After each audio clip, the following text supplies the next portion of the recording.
Welcome to Boxing Fans Talk TV. I'm your host, TDT. You can refer to me as Miss T or just plain old TT. You guys see the thumbnail?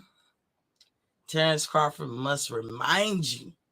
He must remind you to take a step back. Let the man shine. Do not say shit till you win all the time. That's a little play on words on my part. But we're going to get into that while I'm talking about Terence Crawford. He done found himself in a little back and forth with some of the boxing fans or whomever, And I think I got the perfect reason as to why the rah-rah is coming at him. But before we get into that and much more, first, y'all know the drill. Let's turn to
Welcome back to Boxing Fans Talk TV. I'm your host, TDT. You can refer to me as Miss T. What's up, Yogi? I see Queen Yogi in here early. She said, hello, Miss T, stopping by to show support, sis. What's good with you? Hey, so y'all know what I do at the top of my hour. It's a water check. Here at Boxing Fans Talk TV, we advocate that the average adult drink at least 100 ounces of water. We know that you can get up to 128. Today wasn't a good day for me drinking water, but after all, tomorrow is another day in my Vivian Lee voice. So that's how you do. If you don't get it that day, just get back up the next day and go for it. We say that we know people do not, drink water all the time. You say you listen to me while you're working out. I hear you. I'm going to try to make it interesting. Dan Tan is in the building. Salute, Queen T. What's poppin', King? So we know it's 2 times you should drink water if you're not a big water drinker, because most people, let's face it, drinking water is boring. But you got to make yourself do it. Okay, I'm telling you, it's a life sustainer and it can save your life, depending on what you go through. So them 2 times a day that you should drink water, if you're not a big water drinker. That's first thing in the morning before you do anything. Before them toes hit the ground, before you go do your morning routine. Drink you 8 ounces of water. Have it on your nightstand. Learn how to drink your water room temperature. I prefer mine's cold, so I have a mini fridge in my room. We also advocate that you can buy you a little mini fridge. It's not going to change the trajectory of your electric bill. Trust me, if it did, I wouldn't have got it. It don't. I can't even tell the difference. That it didn't increase. It did not increase my water bill. My electric bill at all. So I got a waist high refrigerator, like 36 inches high. And I keep refreshments. My whole family like that because we don't have to trek downstairs to the fridge and get some water. It's just right there, And then like if I'm eating some grapes or I'm eating something that I need to put in the refrigerator, boom, I can put it in there temporarily. You know what I'm saying? Because when you're upstairs for the night, right? So get you a little mini fridge if you gotta have your water cold. But otherwise, keep it on the nightstand. If you think of your body as an engine, the water is the lube, then that's what you need. You need to drink your water first thing in the morning when that engine starts, because a lot of things gonna be moving, a lot of moving parts, a lot of things got to get done to get you up and at them, right? Second time you should drink water is at night after you get out the shower or take it. You took a bath, throw on your pajamas, mosey on over to the bed. What you gonna do? You gonna look at 2 programs, maybe 1 hour program or 2 half an hour programs. Read a passage in a book or magazine article, catch up on homework, whatever it is you're gonna do. But you should drink your water at that point. Even the American Heart Association agrees that drinking water like that is good for your heart. You always want to do stuff all your life that's gonna be good for your heart. So a lot of stuff going on at night when you go into deep sleep. Not a cat nap, a deep sleep. So, things like revamping, rebooting, recharging, recreating. That recreating part is very important. You're always recreating new cells every night when in your sleep. It's a lot of work. And the fun fact is the average human burns between 900 to 1,000 calories at night in a deep sleep. You're not even getting that in a hardcore workout. Hardcore workout in the gym, you think you going balls to wall, you really doing like 300 calories. Well, 1,000 will be more, right? That's because it's a lot of stuff going on. So you should drink your water to help move things in a timely and efficient way. Get it ready for the morning because you know what we all do first thing in the morning. So, drinking water is important. Nobody in 2023 and beyond should ever have a dehydration problem. Little do y'all know, when you be dehydrated, it damages you. You might not see it. You might can't smell it, can't feel it, but it does damage you. And you keep doing it, having it chronically, you're going to find out later. Because you see a lot of people when you're young, you can't see yourself when you're older. I could tell you just yesterday, I swear it feels like this. It was just yesterday. I was 28 years old. My family said, stop telling how old I am. I'm not embarrassed by my age, but I ain't 28. I ain't in Kansas no more. I was 28 years old, about to be 29, about to be pregnant. Put it this way, my child is grown, straight, full-fledged adult. So just yesterday I was 28. So yeah, it's the importance of drinking water because you don't want for the years forward to for you to be going through some stuff, and because you won't even doing this part for it to be a lot more damaging. And trust me, I don't care who you are, you're gonna go through some shit as you get older when it comes to your health. So don't let dehydration be one of them. That's all I'm saying. So drink your water up. Now that we got that out the way, do a little housekeeping. Please, please, please, please. In my James Brown voice, please hit that like, share, and subscribe button. If you've already subscribed, don't hit it no more. You locked in. You good to go. In other words, lean on that leasy when you step into my easy. Basically hit the damn like button when you step into my square circle. If you're watching me on replay, leave a comment. Say it with your chest. Say it with your chest. leave a comment. I look at all y'all comments. I be talking back and forth with y'all. Y'all know who y'all are. Leave a comment, any questions, any statements you want to make, whatever. And if you have any questions, you can also hit me up at boxingfanstalk@gmail.com. That's boxingfanstalk@gmail.com. I do get back with you. Now, I do not follow the galactically stupid. I just don't do it. Some of y'all who know me up in here know I don't entertain idiots. But if you have a rational, logical, situation that you want to talk about or, question me about, I'm all ears and I'm all in. And matter of fact, I love sharing information. So if you ask me about something, don't worry about if it's when you asking a question, there's no stupid questions. Not like that. But when you coming off raw, like, you guys gifts and you trying to tell me something that I know you don't know what the fuck you're talking about, you might get a big ignore. You might get the big ignore. For the most part, people don't talk like that. They make statements, and I can tell that they really believe what they saying. I may say what I say, and it's a good rapport. And if we don't agree, we agree to disagree. So it's all to the good. Hit me up at boxingfanstalk@gmail.com. boxingfanstalk@gmail.com. Even when you know me so well, you think I'm going to say something. You could be like, before I say it, let me head you off, T. Let me head you off. Hit me up. And that little yellow thing on the side where it said Boxing Fans Talk TV with the green dollar sign at the top, that's my Cash App. Jump on that joint. Embrace it. Cut a jig on it. Become one with it. That's my Cash App. All proceeds go back into the channel.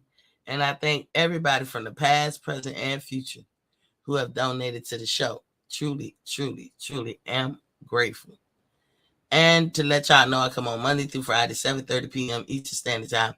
That's Monday through Friday, 7:30 p.m. Eastern Standard Time. Unless I ain't got shit to say, y'all. Some days, you need a break. It ain't really nothing to talk about. We just coming out of football season. So boxing should pick up. But it's a lot of controversy going on in boxing these days. So we dealing with that. Okay, Dan Tan says salute. Dub 100, what's popping, King? He said salute, Miss C. What's good? I see you active activist. What's popping, King? He said what's going on, y'all? So yeah, let's get into it. Do I leave move music? Probably not. And let me apologize now for coughing, because y'all know I just got over COVID. I'm trying to get over that mug. That thing is lingering. But anywho. So, the thumbnail, Terence Crawford must remind you to take a step back. Let the man shine. Do not say shit till you win every time. Goddamn hoe, shut the fuck up. Terence ain't saying none of that shit. I said it. And I'll say it for him in my MC Light voice. I'll say it for him. And y'all motherfuckers out here is killings me. That's right, killings with an S on the end. Killings me. And yeah, to talk about this, I'm going to talk about your boy, Scary Fish. I mean, Big Fish. Part of the Spice Girl group, the long lost member. And yeah, and you know what? Although he might have clean hands on this one. And see, I can be honest with that. I can't necessarily say that this was his doing. But I always tell you guys, attitude reflect leadership. That's what it is. E Thriller, the Black Picasso, is in the building with Poppy King. Said, what's going on, Miss T, a.k.a. the queen of this boxing talk? What's good with you, bro? And like I said, I don't want to put the blame or put the jacket on Scary Fish. But attitude reflect leadership. Matter of fact, when I mention his name, I better put some spec on that shit and show his picture in uniform Put some speck on that motherfucker. Scary fish in the flesh. Look at him. AKA the Nutcracker. He looking spiffy, boy. He looking spiffy. I just thought I'd put some speck on that. You know. But he laughing. Pikachu. So let me not give the Nutcracker no shine. Let me see this. I always say attitude, like I said, reflect leadership. And you see his fans going through whatever they going through, balling themselves up in the knot and wanted to come charge at your boy Terence Crawford, right? Wear that shit, I mean, just out the blue. Everybody chilling. You know, I'm gonna tell you, I have days where I'm not even doing a show. Because like I said, I'm not gonna never fluff and make some shit up. But damn, I thought everybody was chilling. But damn, you see them coming for your boy, Terence Crawford. And you got to say why. So look at this right here. So, you know, all you hear about, because this is what I'm hearing about. For non-boxing and at Boxing Ego, both some hoes. Some hoes. And they mamas should have swallowed them both. God damn. That's some deep shit. I'll tell both of them to their face too. They I guess he said they buy biggest sack hangers, and I'm done talking about it. He's basically saying they're hanging from his nuts. Ugh. So I'm looking at this tweet underneath with Free Smoke say, where was this tough talk to Bob Aaron when he said you couldn't draw flies if you were covered in shit? Everybody like to talk about certain things and take stuff out of context. But y'all see this tweet that Terence had put out. And, you know, sometimes people, you know, they can get frustrated. That's how I look at it. He got frustrated. You know what I'm saying? He got tired of the shit, Ike. You know, when he said, I'm tired of shit, Ike. That was Terence. He got tired of shit. And he was like, nah, I got to say something to these bitches. That's how he felt. No, I'm not calling them bitches, but I'm just saying. That's how he feel about them. Because you have a lot of people speaking on him as if they know him. I mean, just think about that real carefully. This man don't know them from a can of paint. But they talk about him like they sitting at his dinner table every night. He don't know them. And they don't know him. And never will he ever entertain the thought of breaking bread with them, not alone sitting in the same vicinity with them. Dantan said, Thriller, Black Picasso, salute. And he was like, what's happening, Dantan? Yeah, so think about that. Think about yourself in this position. You got a person that's constantly berating you, putting you down, all that good stuff.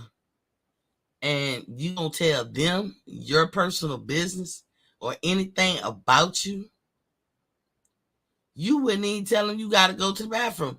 I mean, all of us could think about it in our personal life. I remember being a new mother. Anybody that tried to flex on me before I was a new mother, and then when I had my baby, oh, she cute. Let me, you better get the fuck back before I piece your ass up.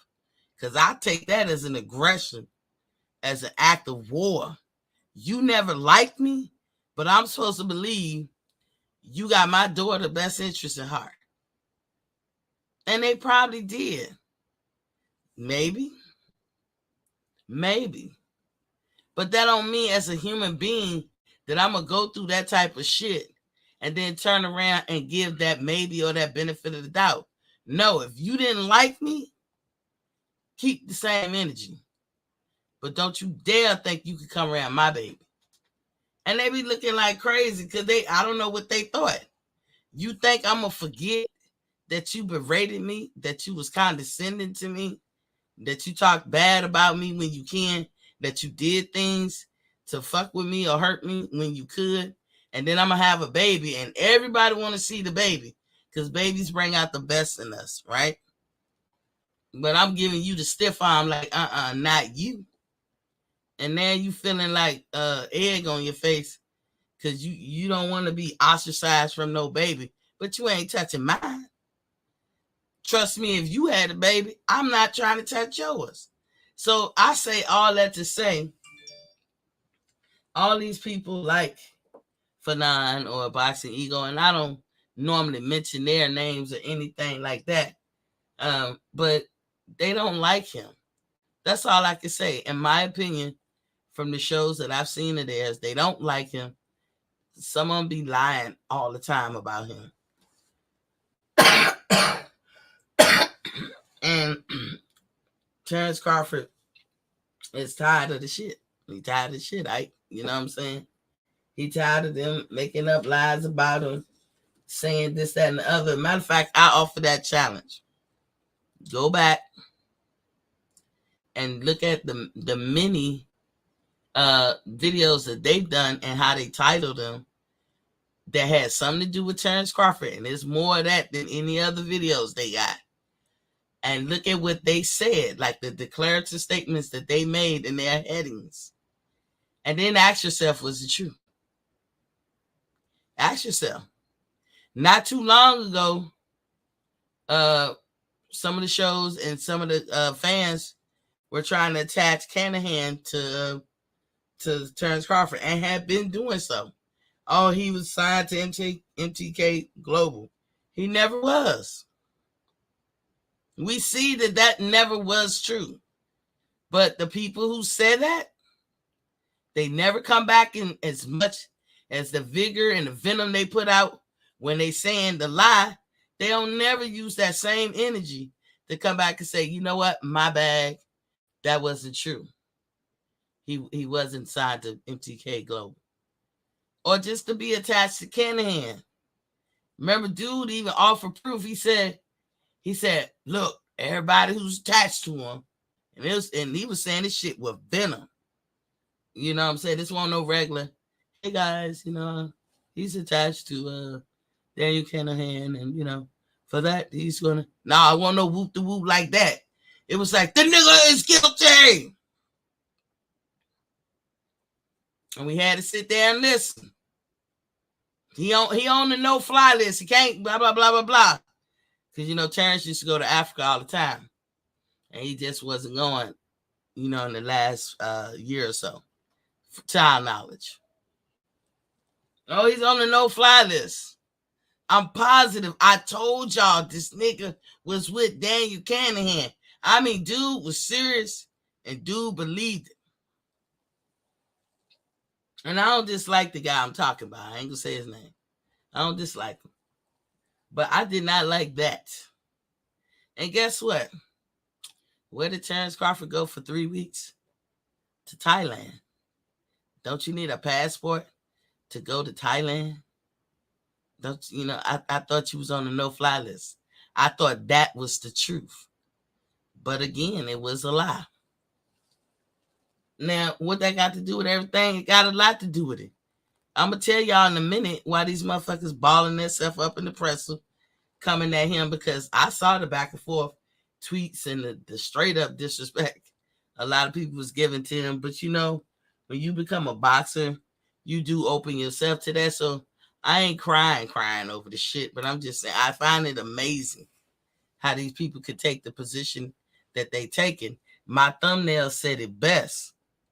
Y'all don't get mad at Terence Crawford because your motherfucking boy moving funny in these boxing streets. Don't take that on Burkita. Don't take it out on Burkita. Remember when Queen Latifah said, don't take it out on Burkita. Dan Tan saying, if you look back at Boxing Ego's old videos, he used to be a huge Bud fan. I wouldn't be surprised if some channels are paid to push narratives. Me either. Well, old girl came in here and dropped that knowledge. I don't know it, but that was old girl dropped that knowledge to say, and she showed me some proof. I just, we said it that day. I'm not a person that would linger on something like that. Like that's kind of bad. Like I'm not gonna do to them what they do to Terrence. You know what I'm saying? Hazy Hugh was popping. Welcome to the building. He said, "Well said, champ. Aerosexuals are worse than COVID-19." Damn. But yeah, they made this declaration like it was like it was gospel.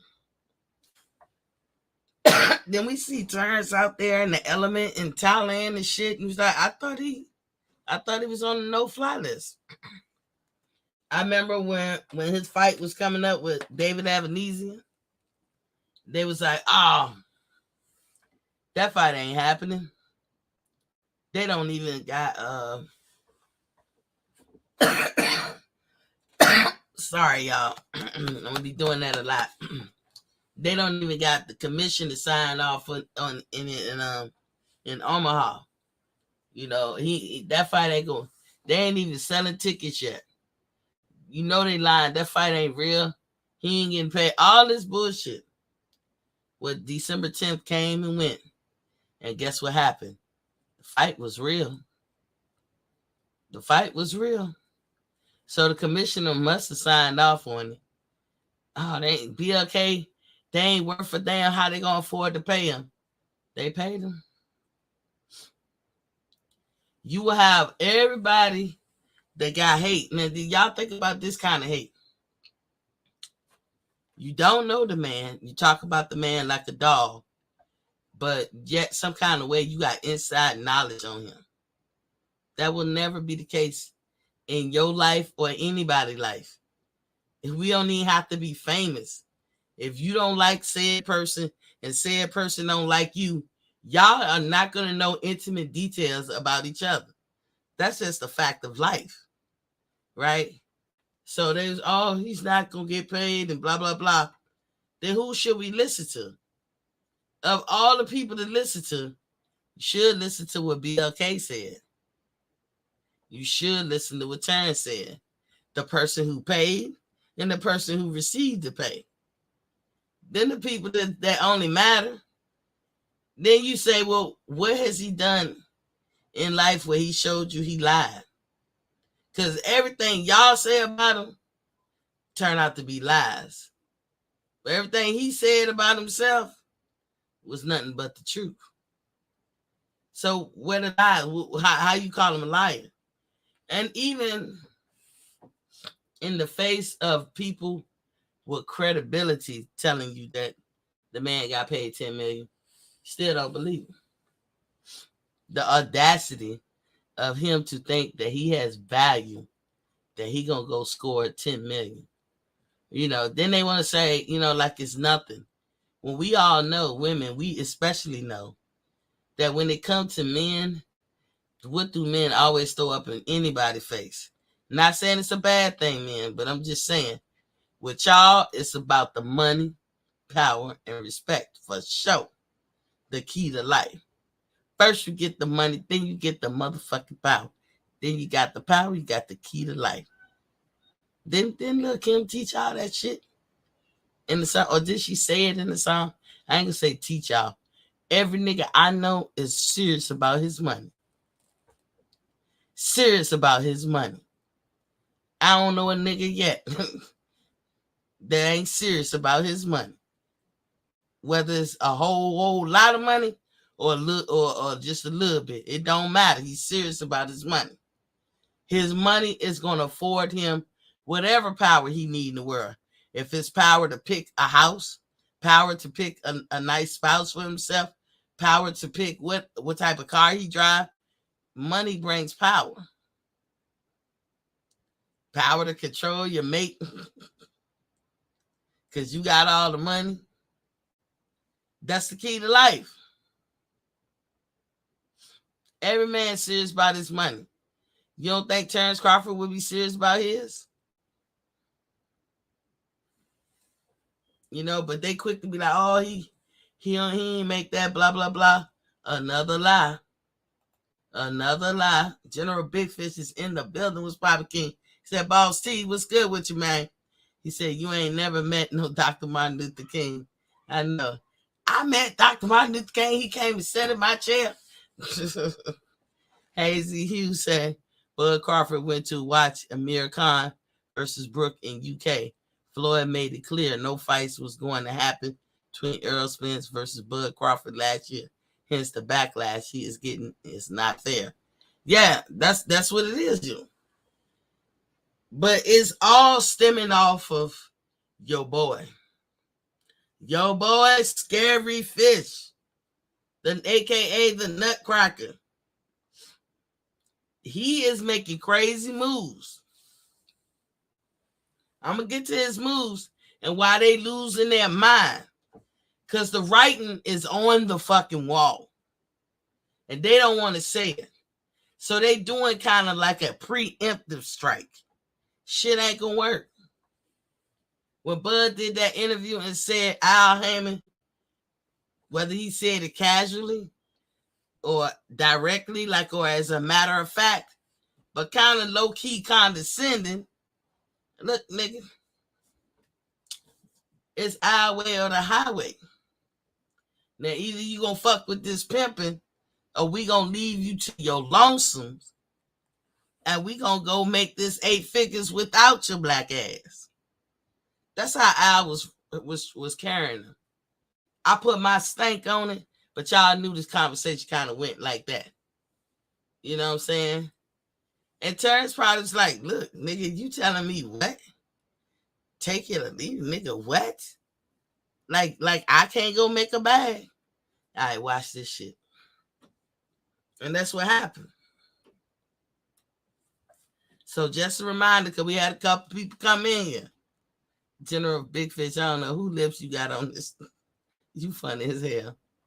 Here's the tweet that caused the uproar.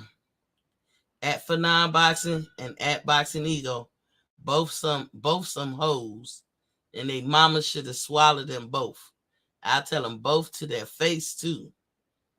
They, I guess they meant by far the biggest sack hangers, and I'm done talking about it. And I don't know what spearheaded this or what made Bud have to say it, but I have caught a glimpse of some of those shows, and I guess only thing I could say is I don't really watch him, is that he tired of the shit. He just got tired of it. It's the same playbook. Now, this is what Earl is doing. It's got people, his fans and all them, you know, in the uproar, pissing all on themselves and trying to mock their territory and shit. This is what's going on. Errol Spence has become obvious to a lot of people. He got diehard fans, but Errol Spence is becoming obvious.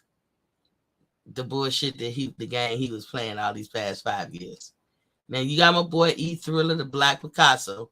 Y'all should go to his page and watch his 20-part series. If you come away from watching that and you still don't see how Errol Spence was a duck, I don't know what to tell you. Because he got the receipts and you can watch them. I seen videos in his receipts like Errol Spence being adamant about, yeah, I want to fight Jeff Horn. Let's get it on. Well, I mean, I thought you don't like the other side of the street, Errol Spence. Jeff Horn would have been on the other side of the street because he too was signed to Top Rank. Then I seen the video where he said, before Terence can come at me. Now, I don't know if the guy asked him something about Terence, but obviously Terence wanted it with him, and Terence wasn't a welterweight yet, because Terence's first fight as a welterweight was with Jeff Horn. And Errol Spence said out of his mouth, first, you need to go get you a belt, then come holler at me. Go fight Jeff Horn. He in your stable. What makes a person just bring that out their ass? But you can find that in one of the 20-part series that E Thriller got. Then we all seen the video after the Maurice Hooker fight in the tunnel.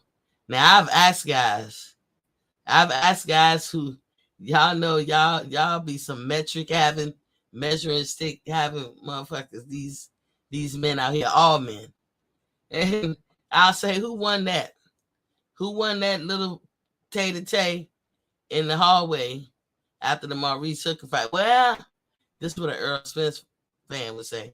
Well, it really wasn't no winner. It was just, they was just talking. I mean, I ain't see no clear win. And I'd be like, are you serious? Then I had to say, who was the bitch? Fuck the dumb shit. Who was the bitch? Now I got to get belligerent. Who was the bitch in that conversation? It really wasn't T. There was nothing like that. It was even Steven. I was like, really? Really? When y'all all know, if you look at that rapport they had going back and forth, Terence Crawford was the winner of that rapport. But in that rapport is when he had that plan. And again, like I said, go back to E Thriller Black Picasso. I'm not going to relitigate all the last 5 years of why you could tell that Earl Smith's been ducking Terence Crawford all along. But y'all get the drill. But what's going on right now, folks, is we are watching Earl Spence in a decline. And I've been saying it for months. But a lot of people think that I'm just doing it because like it's out of hate or whatever. I don't have to hate Earl Spence. I've always said this to be telling the truth. He is in a decline. I said he put himself into a predicament, a pickle. He backed himself against the wall. You know, Spence fans don't like to hear that. Well, no, that's not what happened. That's exactly what the fuck happened. What do you call it? When you don't take care of business. And I can ask Yogi this if she's still listening. Because Yogi is not a big time boxing fan. But just in general, Yogi, you know about handling your business at work. If you wait to the last minute and you don't handle anything you're supposed to, and now it's the last minute and you got to handle it, but you got to handle other stuff that's new on the horizon too. Is that not backing yourself into a corner? Is that not putting yourself in a predicament? That's exactly what it is. But you cannot get an Earl Spence fan to admit that shit. And that's exactly what it is. We all do that shit to ourselves. You hope you don't, but a lot of us do. Have you ever put off homework and put it off, and then you say, all right, I'm going to do it, and it's due the next day, but then you came home and found out that something else was big due the next day, and you couldn't really do both. You was up all fucking night. You ain't get no sleep trying to get both of them done. If you just did the homework a week before when you supposed to, you wouldn't have had that predicament. You wouldn't have backed yourself into a corner. And this is what I'm saying Earl has done. And he don't see no way out. A lot of these fighters want that glory. They want that fame. They want to be the big dog. But they can't handle the pressure that come with being the big dog.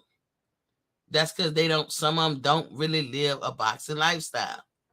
Then you have people, I've never in my life heard that a 2-year difference was such a disparaging, like such a wide girth of difference in people's ages. I've never heard that until, and it's not Earl and Bud, Pacquiao and Floyd. I was like, what? They only like a year and a half, 2 years difference.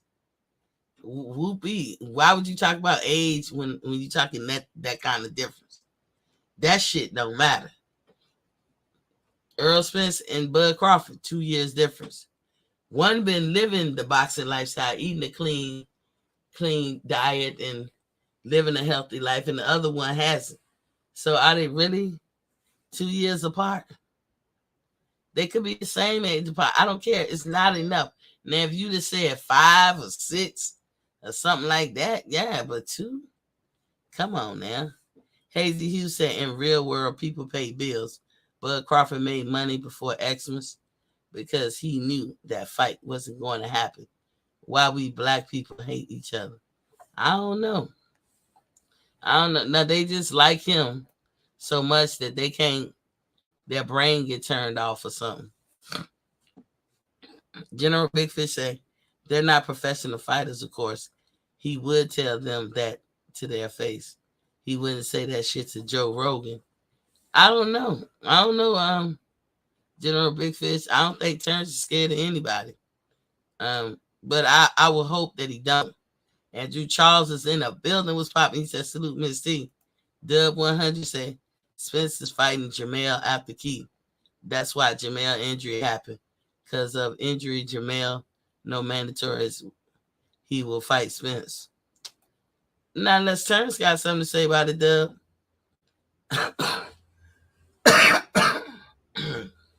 Hazy Hughes says, so Thurman is fighting Spence. The same Thurman who got beat by old-timer Pacquiao, who got beat by Jeff Horn. Jeff Horn got beat savagely by Bud Crawford. But still, aerosexuals are undermining Bud. I don't remember. You talking about Jeff Horn and Pacquiao? Oh, okay, my bad. I would say Thurman didn't fight him. But like I said, I ain't got to relitigate 5 years ago until today. We can pick it up from April 16, 2022 until today. Now, I don't fuck with that old fucked up Showtime, but I'm going to show y'all the picture, then I'm going to bring it out. And then, let me get to it here. I'm going to show y'all the picture, then bring it out. Because Showtime, I don't know what they doing. And as I always say, in the midnight hour. That they be tripping. You know what I'm saying? Showtime a trip. And that's another thing. We've been talking about the demise of Showtime, or the change up of Showtime being absorbed into Paramount Plus. And Paramount Plus been saying it for a minute. And I would swear you would think we were saying something about Earl Spence. A lot of these fans are attached to the people he worked with or he rode with. And it's a shame because they can't even accept fact shit, factual shit. Showtime is gone. I'm going to tell y'all this too. I was at the designated place in time. I said this on another show, to watch a boxing match that was supposed to come on Showtime. I'm there. I got 2 different Showtimes. I got one I paid $10 a month for. I got one to come with my cable. And I got Xfinity. So the one I paid $10 is on my Roku. Sorry, y'all. And I tried to find the fight. It never came on. And, when Showtime show free fights, they show them the next day, and the next day, shit never happened. So I said, what happened? They were on the schedule. I remember me and Reginald Peters, a regular on the show, my boy. That's my boy. He wanted to bet me about what I was saying about Showtime. He thought that I had a vendetta. I was like, dude, I have many talents, but running a TV station is not one of them, or a network is not one of them. I don't have nothing to do with what Showtime can do and can't do, whether they get absolved and gobbled up in Paramount Plus and boxing leaves, and I don't have nothing to do with that. These are not my decisions. PBC dropped the ball. And everybody get mad when you say that. Hey, well, when they first came out, they ain't the same when they first came out. I don't know how long PBC been out. It ain't been quite 10 years. Let's say maybe 8 years or so. I don't know. But when they came out, they were in the black. And black mean good, y'all, when it comes to money and finance. And now today, they're in the red. They don't have money to pay their people. That's why everything got to be pay-per-view. Because they don't have the money to pay their people. Hazy Hughes said, I can hear you coughing. Get some garlic and honey tea. Yeah, it's actually getting better. It was worse because it was so frustrating. It was like stuck. My chest, like I don't know. It's like when you had COVID. I guess it's like they say it's like the new pneumonia or something. Cause I mean, I can feel me like sweating it out and all kind. Man, this shit is crazy. But y'all see the picture, and I'm gonna do this. Oh Lord, the dog scared the shit out of me. And go lay down, Chloe. The dog rolled up on me like that. So tell me if y'all can hear it.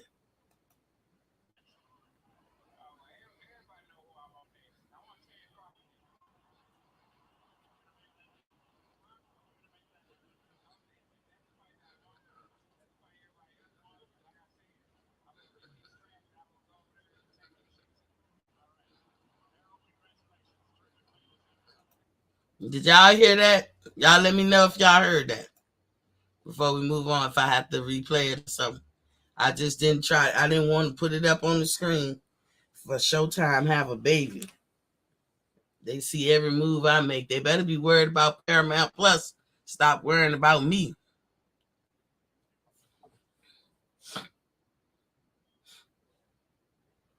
Did y'all hear that?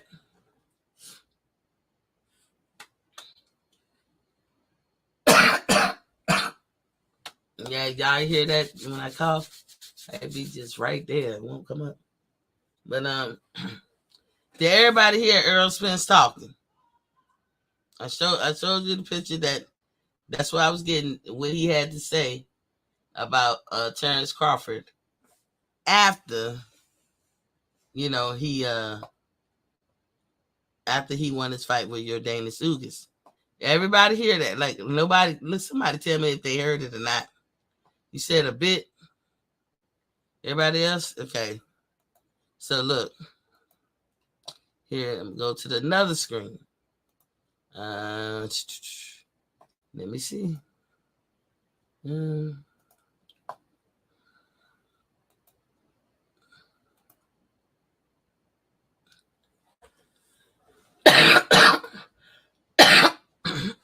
Sorry, y'all. He said nope, very low. I'll go back and play it when it's just a little tidbit. But y'all see this. Alvarez was offered $55 million to fight Spence and Benavidez. This is what. So that's why I had to play that first. So let me actually stop the screen and go back. This is important that y'all see the sequence of events that took place. Let me see.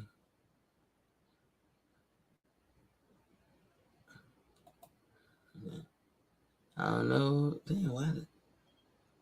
Okay, there you go. All right, so look. Shit. I'm gonna take a chance. This for educational purposes only. Fair Use Act or whatever. Educational purpose only. That's all it is. So look.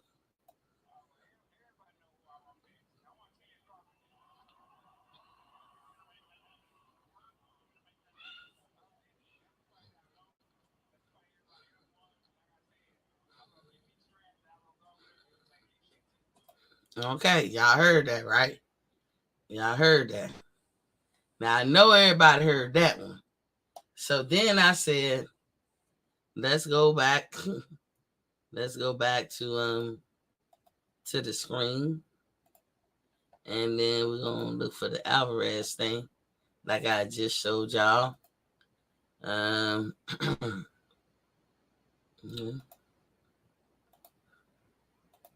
Then y'all see this. Alvarez was offered $55 million to fight Spence and Benavidez. The date on this shit. Let me see if I can scroll so y'all can see it.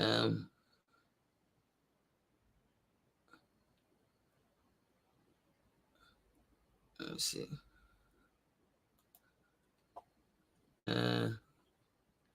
is the date?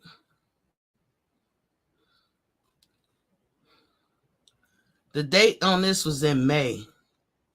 I don't know why it's not showing right now, but it was in May. This article came out in May. See, May 4th, 2020. I knew it was on here somewhere.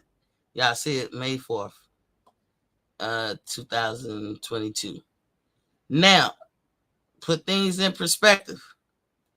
Spence said what he said about coming to get Terence and taking his shit to April 16, 2022. This is May. This is next month. Now, how can you be that serious about coming and getting his shit too when the very next month you already angling to go fight somebody else? Now, I know people gonna say that was Al, and hey, it's Canelo. It also makes you a liar. You said you was coming to get Terence. You said that was the fight you wanted, and then you tried to get something else. Now, the whole time y'all was doing this, none of us knew. It's not like we knew about this shit right away. It's, this is something that happened back in May, but we didn't know at the time that that's what's going on. And if we didn't know, who else didn't know? Probably Terence Crawford. So even though you said the right things, April 16, 2022, you turn around and try to negotiate a fight with Canelo behind Terrence's back, had him and all his fans thinking we was next. But you went behind his back and did what you did. Now you can't put that off on off on Al and not Earl, because a lot of people I see they like to do that. Earl carte blunt, like he his husband to handle all the business. You gotta talk to my husband. That's how he do it. You can't do that because you can say that shit when you're a kid. Y'all remember the first time your parents really held you accountable for the shit you say and do? That's what it is. In his 30s. Scary Fish is in his 30s. He's 33. You cannot shuffle the blame off onto another grown-ass person. That man is grown. He can handle his own business, and he's responsible for any and everything that got anything to do with him. T-Word is in the building. What's poppin', King? Say, at Miss T, Peace Queen. What's poppin'? Now, going back to the fact that I said Earl got himself into a pickle. He backed himself into a corner, and he kind of like bottlenecked the whole welterweight division. He did. Folks don't like me to say it, but they at this point, y'all, that the facts is staring at them so much so in the face. His fans have decided to lash out at Terence Crawford because they can't deal with it. They have no explanation.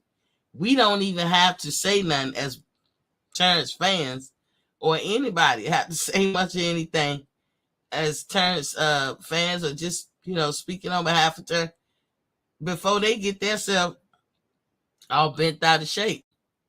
And like I said, think about it. You got standing owners that got a contract that said there's a contract between him and Earl for him to have been next after Ugas. So you're making promises you can't keep. So if you made that promise to standing owners back in December that year before you fought Ugas, then what the fuck was you talking about? I'm going to come take Terrence shit too. Another lie. Because the promise that you made through the contract with standing owners happened December. Ugas and you fought April 16. And then you said, I'm coming for you, Terrence. Well, you had already promised standing owners. That's number one. Number two, Boots and the IBF Mando. Well, if you'd have been handling your mandatories since after Ocampo in 2018 or whatever year it was, you wouldn't have to be worried about Boots right now. But you ain't never faced your Mandos. So I guess you're more special than all the other boxers. You don't have to do it. Anything that they do. There was always the Bud fight. We all wanted that. Everybody. His fans, Bud fans, whatever. And then you got Keith Thurman as a Mando. You got all four of these people beckoning at your heels, trying to say what you gonna do. And it don't matter what choice you make, you in the catch-22. You damned if you do, you damned if you don't. So was it a stretch for me to say he put himself in a predicament or a pickle? No, it wasn't. But the fans, even his fans, are starting to see how fugazi this shit is. Okay? All of them coming at him at once. But it's what he wanted. He wanted that glory even way back with Keith Thurman. He said, why Hayes T Word said he couldn't promise standing honest without the WBA belt. Ugas made that deal. Why Keith Thurman is so quiet. But regardless of like who made the deal, there's a contract that says that standing honest was next. So if they both agreed to it, because standing honest believe he has a contract with Earl Spence that said he was next. That's what standing honest feel. He feel like he got robbed. But they all becking at his heels. My point, But if he'd have handled his business differently, he probably wouldn't have all them all at once beckoning at his heels. He could sit back and take his time and make a choice. Because right now, he damn if he do, if he damn if he don't. If he picks Keith, he damn if he do. He damn if he don't pick Keith. It's like he can't win for losing because of how he orchestrated and made the maneuvers that he made. Hazy Hughes said, why Keith Thurman is so quiet? I don't think Keith is agreeing to this fighting you at 154 and I don't get to win the belts. I get to keep my ranking, something I already got. I don't think Keith down with that. I think if he fights Errol Spence, he wants the chance to win it all. As any of them, if they fight Errol Spence, they want the chance to win it all. Ain't nobody trying to do it for free. AZ Hughes said Ortiz is fighting standing honest. Yeah, that's what it turns out. That's how it's going to be. But then, like I said, they all beckon at him. If Earl would have said, I promise standing honest, come on, you next. Shit, that standing honest would have jumped on that so fast. If he'd have called out Ortiz, if he'd have said, Bruce, all right, come on, let's get it over with. You next. All of them. And we all of us are waiting for Terence. Everybody. His fans out, Terence fans, everybody. But he the one who called out Bud. And I wanted to just remind you that he the one who was angling for a fight with Canelo behind Bud back with all this. Bud made the Indonesian fight behind his back and blah, blah, blah. As if Bud did something that he don't do. The hypocrisy of it all. But the whole thing is why they coming at Bud. Why Bud feel like he got to call people hoes.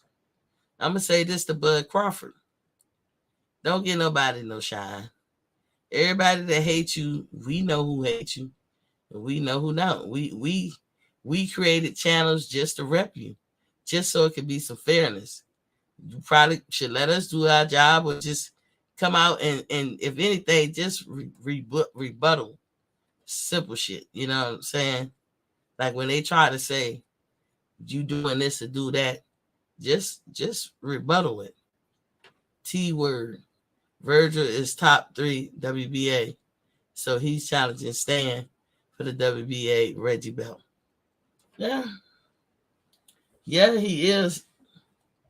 He is. And he could have had the actual belt if he'd have fought Ugas, if Earl didn't get in the way. But so, again, they made the promise to him in contract. So, far be it for standing honest to get mad that they not honoring the contract. ATL's in the building. What's up, bro? What's up, bro? He said, get out Spence nuts. Miss T. I ain't on this nuts yet. What's up, Queen? I'm just speaking the truth. I'm just talking about what will prompt Bud Crawford to come out like he did and was saying the things he said in that Twitter about Fanana and Boxing Ego. But he just tired of people saying whatever. You know, she said Ebony Republicans was popping. Ebony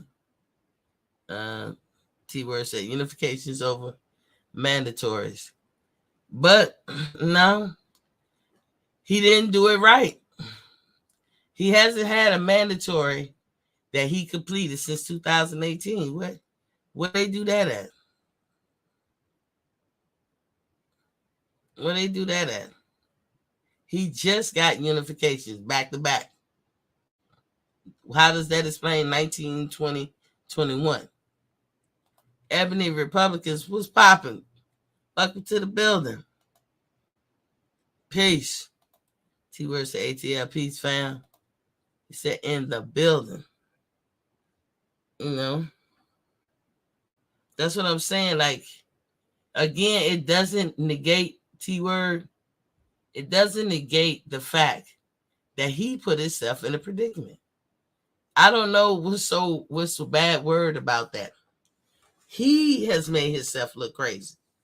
Now I ain't even get on his ass about the damn the accident that I'm gonna start eventually calling Fugazi. Y'all don't know this, but I've been really in the background trying to find out information about this accident. And it's just real fishy to me. And I know y'all can say, come on, Miss T, let's go. No, come on, ass, Miss T. Come on, nothing. First of all, I'm going to just say this. I didn't finish. I'm still waiting on the answer. Because I'm actually trying to get actual documentation that seems like it's hard as hell to get. Something that should be so easy to get. He didn't break the law. Shit happened to him, right? Well, how come it's hidden?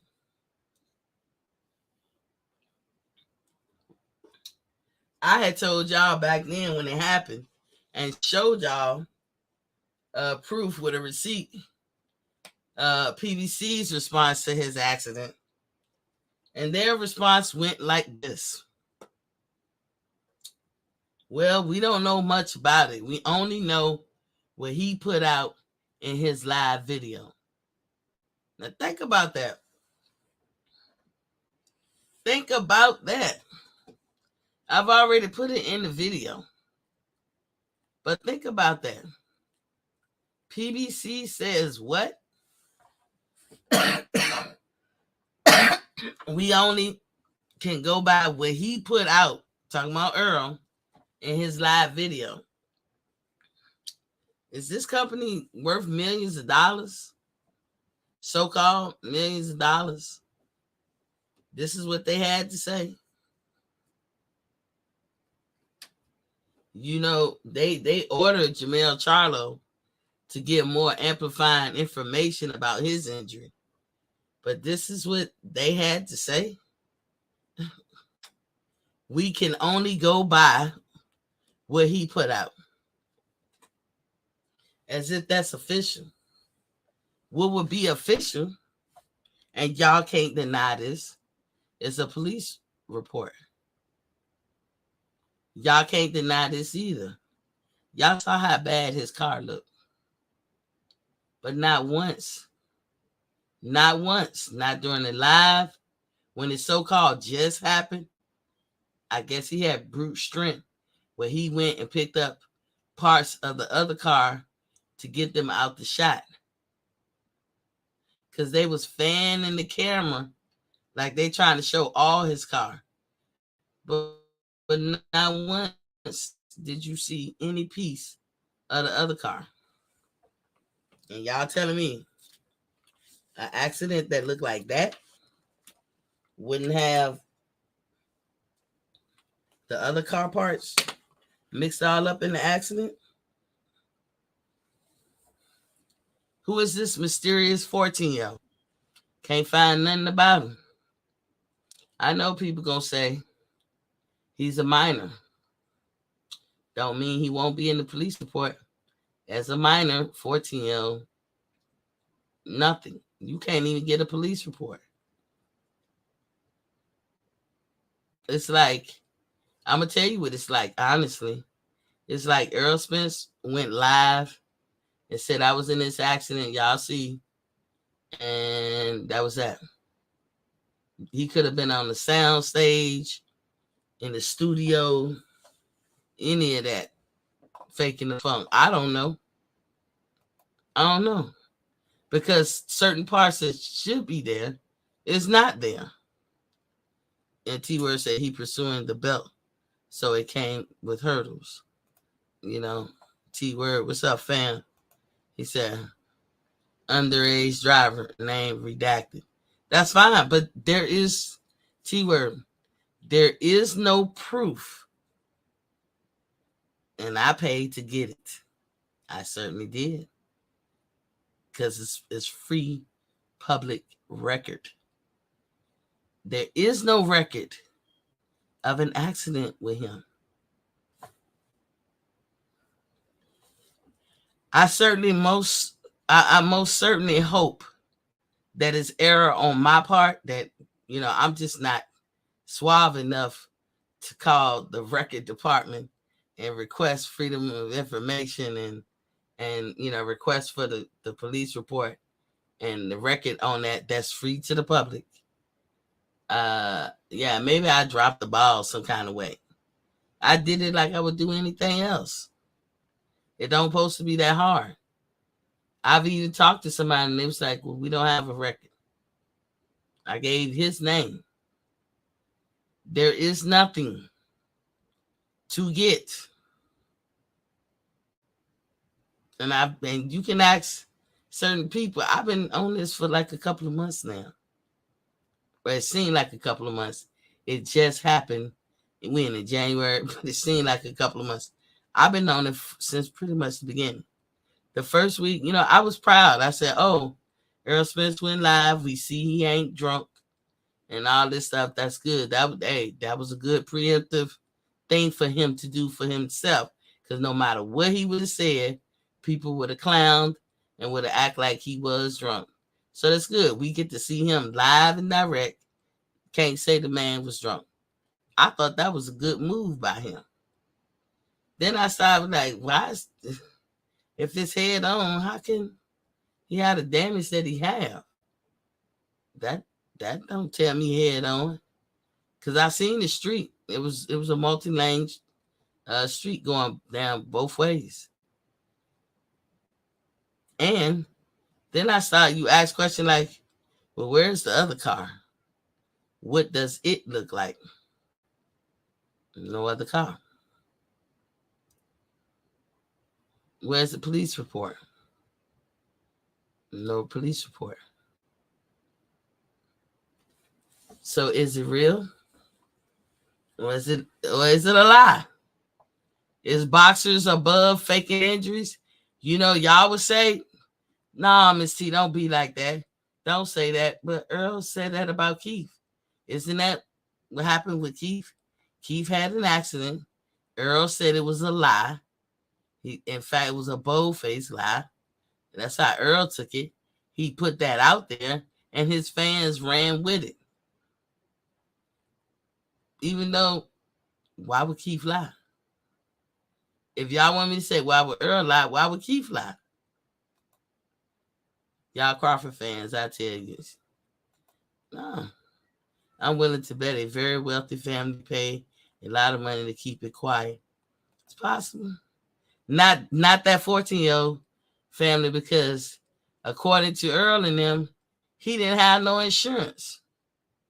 So he ain't wealthy at all. You willing to bet that Earl paid him off? Why would he? It happened. Shit can happen like that. I wouldn't pay nothing. I would have probably, you know, back then I said, oh, you can turn this into a mentorship thing, Earl. Go mentor the little boy. You know, get him out this trouble whatever got to be done. Like, don't worry about getting no money off his parents. Maybe even buying them a secondhand car, which would be nothing but a drop in the bucket for him. And then just mentor the little boy. Hey, that would have been cool. I think that would have been a great way to handle that shit. And I said it back then, and ATL no idea. But I sat back and wait. I can sit back in the cut and I wait. And I have been trying to get that information for the longest. And I'm coming to the conclusion that it ain't one. Ebony Republican said, what if they decided to handle it themselves? Then there's no police report. They can't. They cannot do it. T-word December 10th. You know why they can't do it? Because the insurance company have to be notified. And once you did that, you cannot, because the insurance company is going to require a police report before they do anything with the car. And I don't know if you've seen the pictures, Ebony, but that car was pretty damaged for a bulletproof car too. What they call it, a armor-plated car. For it to be that, and it was an expensive type armor-plated car. I think it was a Bentley or something like that. And I mean, that's an expensive car. Armor-plated at that, so that means specifically made. And that's going to cost a lot of money. That car was ruined. That car is total. You can't do shit with it in the front. The back is fucked up and the sides. That car pretty much total. The only thing to me looks salvageable is really the fuselage, the middle part of the car, the seats, the whatever's in the inside. Maybe that could be salvageable, and I'm sure they will.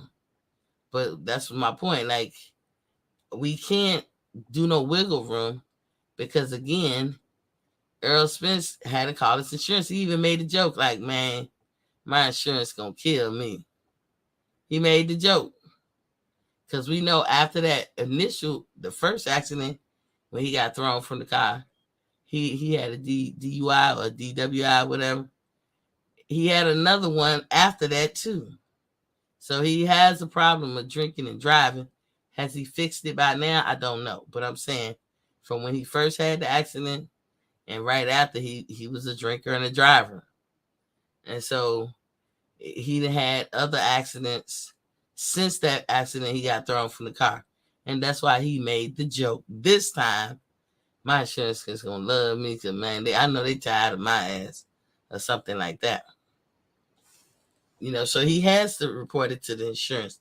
And he was standing outside like he was waiting for the cops. No wiggle room. Where is the report that says what happened? It's supposed to be public record. Where's the wreckage of the other car? You're not violating minor rules by showing the pictures of the other car. It was nowhere near his car. No, not even a piece of the other car was nowhere near it. And if you look at the accident, that's kind of impossible to separate the two like that. If they were head on. No talk about the boy. Did the boy survive? Did he make it? What is secrecy? We already know you had an accident. Shit like that happens. You see what I'm saying? But it's things like that that's waking people up without anybody saying anything. Like I said, Daniel Canahan, Terence Crawford was supposed to be affiliated with him. That's what people hung their hat on. That's why the fight didn't happen, because he was such in trouble with the European El Chapo and shit. Then we saw that was a lie, because he was in Thailand. Do y'all go back and tell them people they liars? Because that was a straight up motherfucking lie. Y'all want to say he didn't get paid, Timmy? Everything y'all want to say about him is not true. But you starting to see the problem or the inefficient manner in which Earl Spence moved for yourselves. And so to me, this is preemptive strike, because now we know how to get at the WBC and all. And if they do this fight for 154. And this the rumors I hear. And I've read, and I read those rules to you guys. I don't know why you act like you ain't never seen them. But there's a lot of people who's going to snitch, squeal, tell on, him up. I'm trying to think of every word I can think of what they going to do, and I don't blame them. They going to do that to the WBC if they put that fight on. Now, some of y'all would say that ain't right, that they shouldn't do it. And some people would say, you're damn right they should do it. It's the law. Can't let Errol Spence get away with breaking the law just because he Errol Spence. Where they do that at? If they put that fight on, in other words, for 154, a whole nother weight division, make them pay sanctioning fees, which they will be, according to Mauricio Suleiman. When you already have a champion, full-fledged champion in 154, in Jermell Charlo, and you make this man pay a sanction fee, and then he can't win either way, they break in 501c rules. They're breaking their covenant rules, in which they are a tax-free entity. And if you break, you can only be a tax-free entity as long as you follow the rules. When you stop following the rules, you stop getting exemptions for being tax-free. In which they will break your fucking shit up. And you know the government can do that. And that's what people are threatening. The minute y'all do it, we calling the man on. and it ain't just Bud fans, it's just people in general. It's people that like both of them. You cannot make up rules as you go along. So Errol Spence see the demise. Now we got the rumors from Bozy and them, from Bozy and Boots Ennis, that Boots by the summer, I guess by June 1st, I guess, I don't know, somewhere around there, he gonna be the IBF champion because Errol Spence gonna give up that title. Now think about it. Errol Spence had so many days to get the fight done with Boots. He didn't push back this fight with Keith. Now I thought that was a done deal. They still working on that contract. Then they be talking about, I heard dates like May 27th or something like that. Really? And it's not official. May 27th, Charlie? That's pretty much the beginning of summer. Then what you gonna make? You think the IBF gonna sit back and let you chill till the end of the year? No. They gonna strip them. But from what Bozy and them said, not Bozy, well, I'm gonna say Team Ennis, maybe, but definitely somebody over that side is saying that Errol Spence is about to drop that belt. That Errol Spence can't really go back to 147. And if he dropped the IBF, he might as well drop everything else. Then all the other guys got to fight it out amongst themselves. But he trying to hold some kind of leverage so he could get head of the line privileges and fight Charlo. But Bud could beat him to that. I know. People don't believe that he could, but he could. Because Bud actually have a beeline to Charlo. He could make a beeline to Charlo. He could. But remains to be seen how Bud is going to play his hand. You know what I'm saying? So I just think that what's going on with all this slander and the Bud, because they really be coming after him. Y'all, for those of you got Twitter, you can go and look it up, man. They giving him the business. But, I ain't even trying to cuff Bud on that. He's a grown man. When you become a celebrity, I hate to say, like, oh, that's what comes with being a celebrity. But they really coming after Bud, and Bud had felt he needed to say that to Boxing Ego and Fanon. But I'm gonna say this: if Bud is listening, don't do it, man. If they don't like you, they don't like you. Don't even mention their name. But you helping them out by even mentioning their name. Sure, they making money off of you, and they gladly do it. But you got other channels out here that don't mind repping you and telling the truth about you, and so you don't even have to respond to any YouTubers, not me, not anybody, about anything that we say.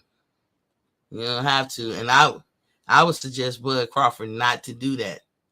Don't even call out our names and that unless you want to come on a particular show. Don't even respond or call out any YouTuber. Keep doing like you're doing. Because hate money is green too. It's green. Just like my background. It's green too. And it spins. T-Word said, do you think any of these other fights would matter if Crawford had signed and fought Spence in January? Signed where? These other fights. I don't listen. I personally don't think that PBC would have done right by him. And a lot of people, you guys talk about bad business and everything. And every time I ask an Earl Spence fan what was bad business, they'll say, well, he re-signed with Bob. That's not answering the question. That wasn't signing, was bad business. I can sit here, just like Earl fans never like Bob for Terence. At least that's what they used to say. Get away from Bob. Leave him. You signed with him. That's why we hate you. I had somebody tell me in here that Bud put the target on his back because he signed with Bob Arum. I don't like PBC. I don't think PBC is doing right by Earl. By no means. Have been saying it for over a year. They don't do right by Earl. And they should. There's no reason why you should pay this man $1.5 million every time he fight. That's fucking ridiculous. You're not doing right by him. And there's no reason why you can't do right by him. But that's what the PBC do. And Earl told her, what did Earl say? He said, me and Al like this. And he had his fingers crossed. Like, we tight. What JJ and his boys were saying, together we stand, divided we fall. We tighter than pantyhose, 2 times small. Remember that? That's what Earl was saying about Al Heyman. Do I agree? No. But he don't make decisions based on how I feel about somebody. Bud ain't gonna make decisions based on how Earl fans feel about whoever he link up with. If Earl said he like Al and that's his boy, my position is, if you like it, I love it. That's all I can say. I'm not gonna badger him, badmouth him, call him out his name, call him everything under the sun, just because he want to be with Al Heyman. What I say to myself, I hope I'll do right by him. That's all I ever say. I just hope that in the end that I'll do right by him. But Earl, like the man, that's good enough for me. But that won't never good the other way around. And like I told y'all, people are starting to see the writing on the wall. Joseph Bailey is in the building. What's Papa King say? Salute Queen T. T-Word say they pay Spence what he earns. Crawford had Arum at a deficit, but had a belt Arum coveted. Nah, I see that's another thing. Bob Arum been in business before any of us was born. Now, I mean, let's talk logically, T-Word. He was in business before any of us was born. He know what's a loss and he know what's a gain. Case in point, Andy Ruiz. Andy Ruiz was a loss for Top Rank. When his contract expired, he let him go. Now, we all know and love Andy because he beat AJ. He took them belts off him and made history. You know what I'm saying?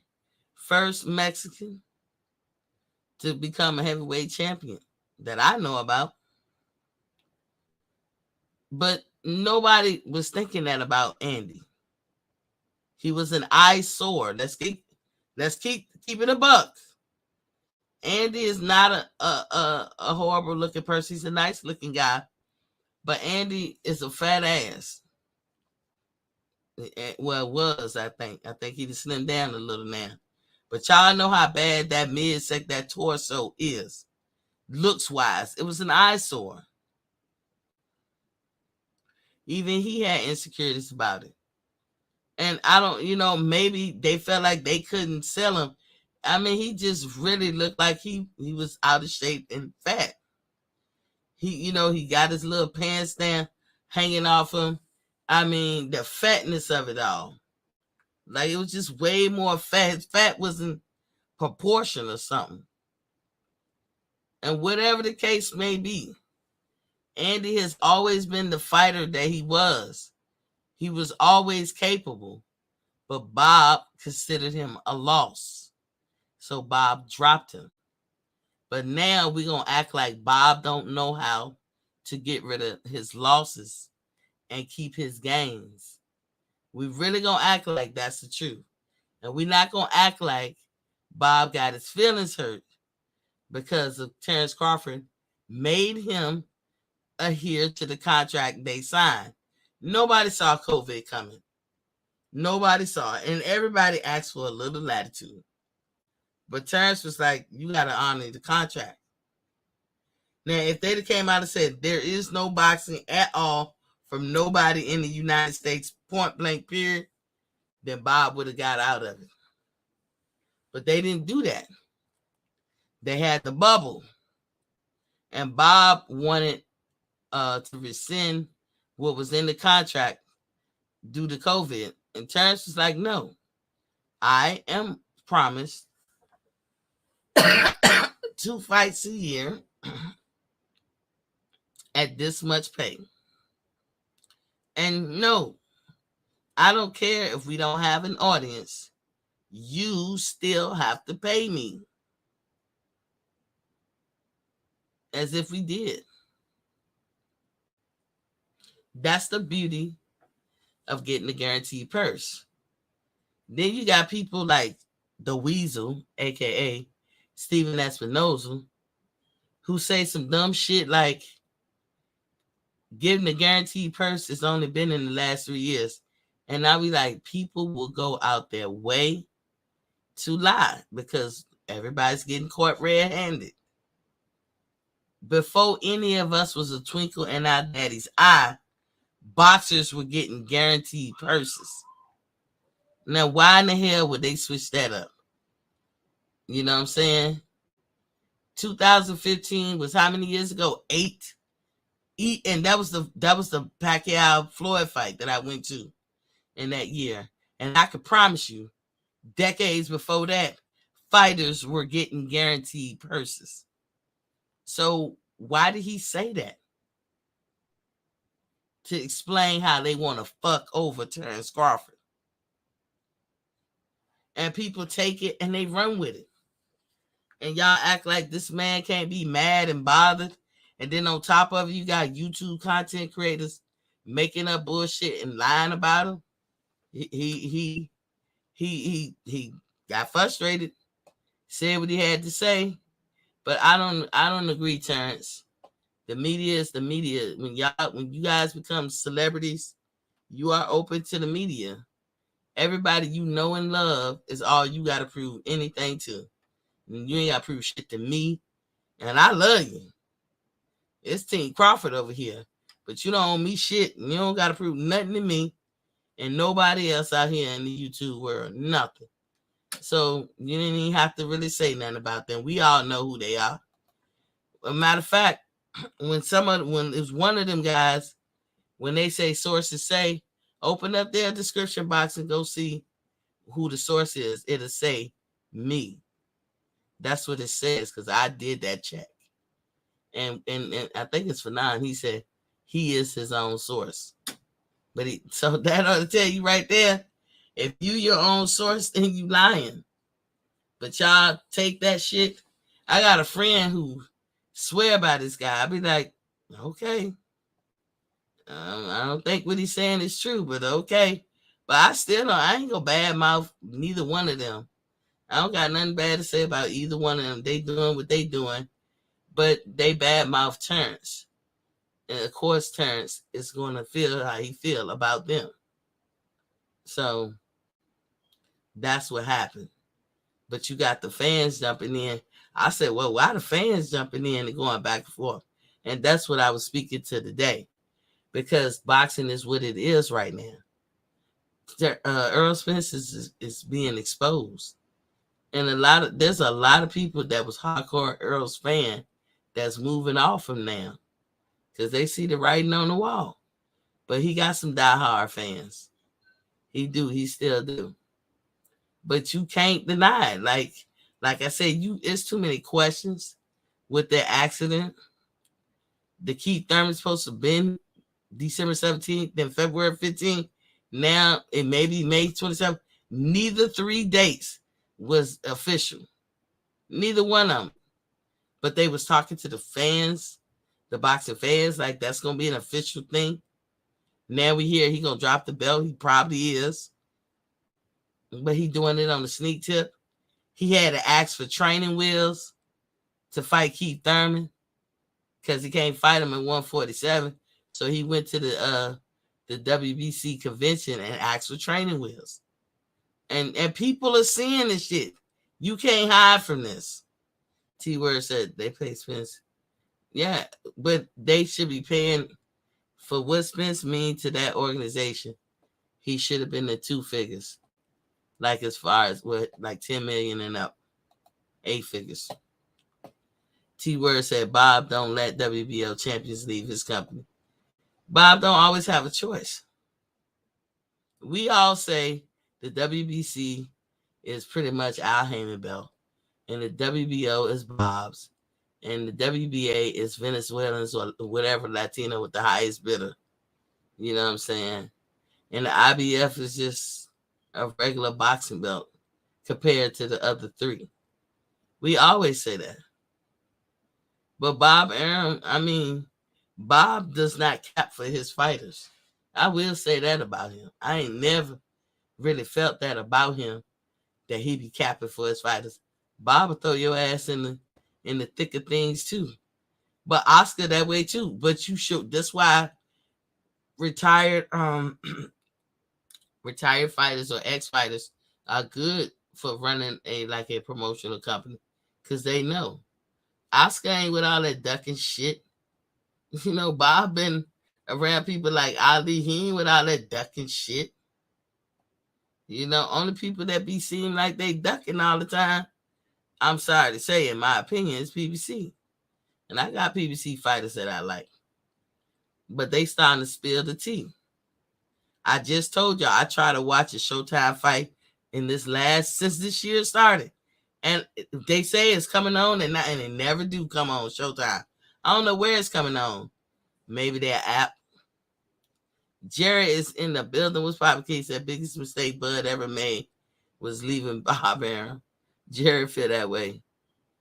But Jerry, you know what? I ain't mad. I think outside of not getting him that second fight that was in their contract, because Bud was supposed to fight twice a year regardless. And Bob had to pay him whatever they agreed to. He gets paid regardless. And then Bob put that stipulation, I can get the Earl fight. Well, Bob, you really can't speak for another man. But that's what he said. And I'll pay you $900,000. Outside of not making that second fight that year and paying him the $900,000, I don't think Bob did wrong by Terence. I'm with Jerry on. I know Jerry would be shocked, and I've said before, there's certain things that get to a point with Jerry where you see racial bias baked in. And he's an old man. I'm not interested in trying to change Jerry. Bob Arum. I think when you reach 90 anything, it's your world. To all the 90-year-olds, it's your world. And we just a squirrel trying to get in that. But I would say this, I wouldn't want to be signed to Bob. But if I was just starting out as a boxer, Bob Arum is not a bad place to be. He's better for them up and coming boxers. Now, for the middle of your career and forward, I don't know. That's when his bias be kicking in. That will irk me. But in the beginning, and like I said, I will never call Bob as a person that cake that much. Like, that was the Pacquiao thing. But I will never, for the most part, say Bob is gonna cake for you to the point that he ain't gonna throw you in there with some shit that you really got to get out of. Like Bob ain't gonna do that. He ain't gonna save you. De La Hoya ain't gonna save you. Al Heyman would though. Jerry Taxer said, except there is now a lawsuit. Yeah, they'll work that out, Jerry, because I don't think that I think that Terrence do appreciate Bob. I think he really do. I think he gonna hold Bob accountable to those two things. And Bob gotta go through what he gotta go through, because as far as Terrence concerned, I want the one to be fucked with in this. So it might be a lesson that Terrence will get if it never come to fruition, or if it's ongoing for the rest of his life, or Bob might come to that, that lesson. Or what the hell you gonna give Bob a lesson for? Like I said, once you 90, conversation over. They can do what the fuck they want to do. However, he can be held accountable. T-Word said Oscars fighters don't fight anybody. Munguia and Zerto, Virgil, Dog, but Dodge. Yeah. But it sounds like PBC getting into the situation that they in right now. T-Word. I think they done woke up a sleeping giant in Golden Boy. I don't know, because Bernard he on his shit. B-Hop on his shit. Jay Reedy, what's poppin' King? He said, salute Queen. Salute to you. He said, Bob took Crawford to Disneyland. T-Word said, Bob is good for prospects.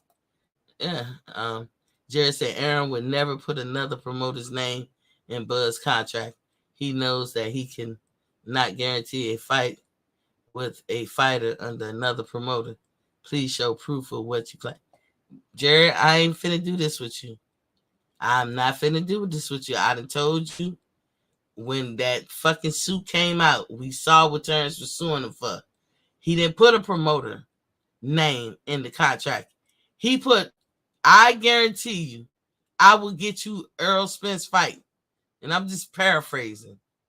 However they lingo, mambo, jumbo, he put it in the contract that he promised that he was going to get an Earl Spence fight. And if I don't, then I will pay you $900,000.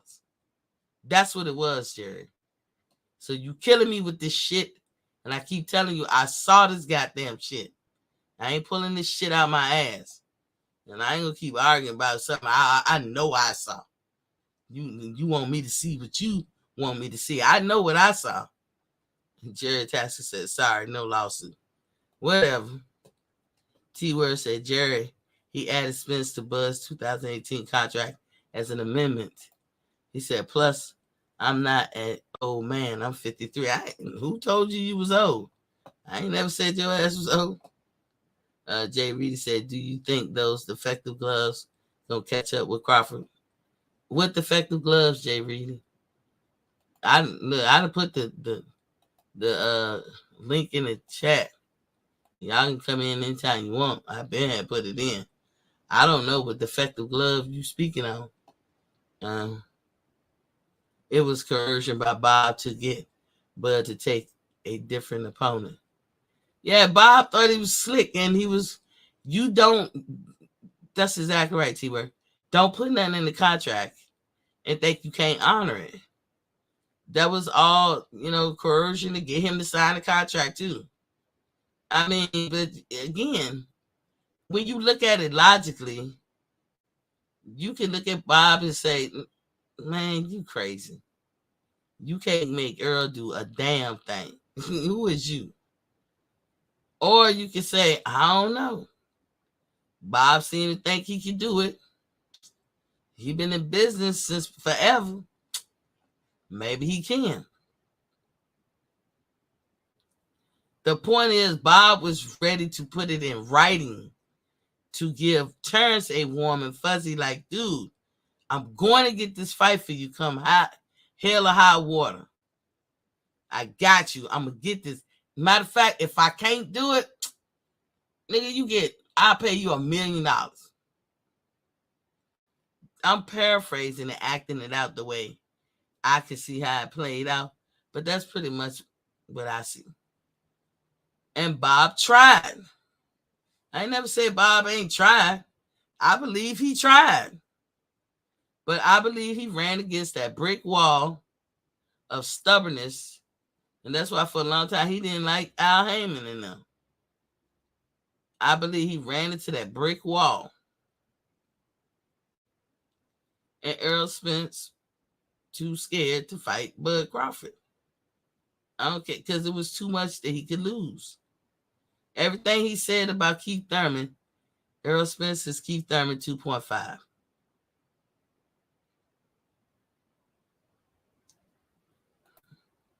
Jared said, no, I just want you to show a receipt. Jared, we read it. I told you. I don't care what you say. It wasn't on my show. I was sitting on E-Thriller show when he went through the contract.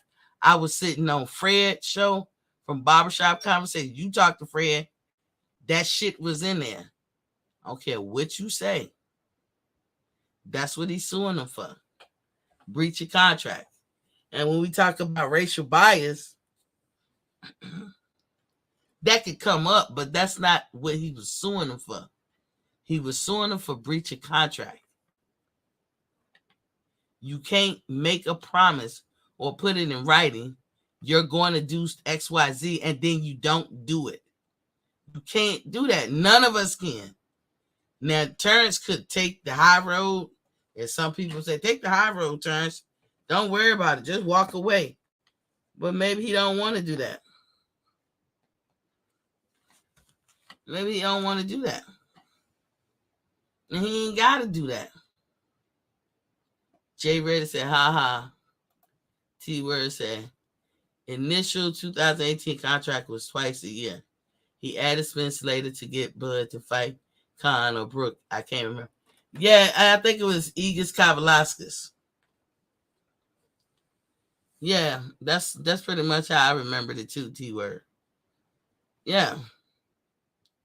Now, Bob gonna do all that to a person who making him lose money. Bob is not stupid. Andy Ruiz was losing money for Bob. He dropped him. And then Andy Ruiz turned around and did what he did. And it's like, damn. It's just one of them things. It's hit or miss. It's not like Bob wasn't right for dropping Andy. Andy wasn't making nobody no money. But because AJ being timid and scared like he is, and being tenderfoot and frigid and shit, he was picking a cherry pick went wrong. Turns out that even though Andy Ruiz looked sloppy and was fat as all get out, the motherfucker can fight. T-Word said Mean Machine was a Mando.